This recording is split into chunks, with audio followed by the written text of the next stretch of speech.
இன்றைக்கு பெரும்பாலான செய்திகள் எடுத்து பாருங்க. கடைகளில் போயிட்டு பிரியாணி அண்டா உருட்டுறவனும், அருவாள் வெட்டு வச்சு அந்த கடையில காசு கேட்டா அவனை அடிக்கிறது, வெட்டுறது, குத்துறது, பல செய்திகளே இன்னைக்கு திமுகவுடைய ஆட்கள் தான் இருக்கிறாங்க, தொடர்ச்சியாக இருக்கிறாங்க. முதல்ல உங்களுடைய கட்சிக்காரர்களையே உங்களால வழிநடத்த முடியலன்னா எப்படி ஆட்சியை வழிநடத்துவீங்க? அந்த நம்பிக்கை போயிடுச்சு உங்க மேல மக்களுக்கு.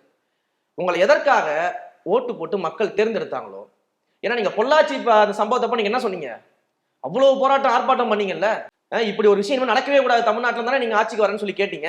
மக்கள் உங்களை ஆட்சியை கொடுத்து உட்கார வச்சாங்கல்ல. எங்க தலைவர் சொன்னது போல வாக்கு அளிச்சு நம்பி தானே உட்கார வச்சோம். இன்னைக்கு நீங்க மக்களை ஏமாத்திட்டீங்கல்ல.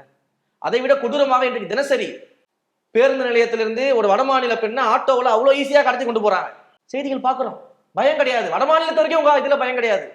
அப்போ எப்படி மக்கள் உங்களை நம்புவாங்க? நீங்க திரும்ப திரும்ப எவ்வளவுதான் நீங்க குற்றப்பத்திரிகை தாக்கல் செய்யறோம், துரிதப்படுத்துறோம்னு சொன்னா கூட செயல்ல நடக்காத வரைக்கும் மக்கள் உங்களை நம்ப போறது கிடையாது.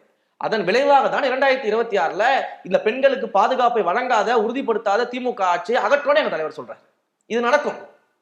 பெண்கள் அந்த மனநிலையில தான் இருக்கிறாங்க.